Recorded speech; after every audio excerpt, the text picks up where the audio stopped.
નમસ્કાર, આપ જોઈ રહ્યા છો નેશન પ્લસ ન્યૂઝ. હું છું આપની સાથે વિભિક્ષા પરમાર. ડભોઈ તાલુકામાં પડેલા અતિભારે વરસાદને પગલે અનેક ગામોમાં જળબંબાકારની સ્થિતિ સર્જાતા મુશ્કેલીમાં મુકાયેલા પરિવારોની વહારે તાલુકા વહીવટી તંત્ર આવ્યું છે.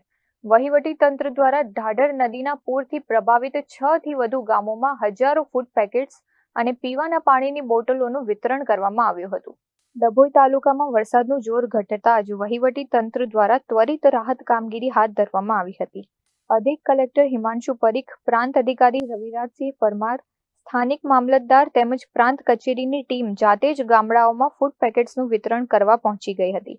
આ રાહત કામગીરીમાં ડભોઈના ધારાસભ્ય શૈલેષ મહેતા પણ જોડાયા હતા અને અસરગ્રસ્તો સુધી સીધી મદદ પહોંચાડી હતી. તંત્ર દ્વારા સૌથી વધુ પાણી ભરાયા હોય તેવા ગામોને અગ્રતા આપીને ભીલાપુર, અંબાવ, કરાલી, ઢોલાર, કરાલીપુરા, દંગીવાડ અને નારણપુરા સહિતના અંતરિયાળ વિસ્તારોમાં 4000થી વધુ તૈયાર ખોરાકના પેકેટ્સ અને પીવાના પાણીની બોટલોનું વિતરણ કરવામાં આવ્યું હતું. વહીવટી તંત્રના આ સમયસરના આગોતરા આયોજન અને મદદના પગલે અસરગ્રસ્ત ગ્રામજનોએ પણ રાહતનો શ્વાસ લીધો હતો. Bureau report, Nation Plus News, Dabhoi.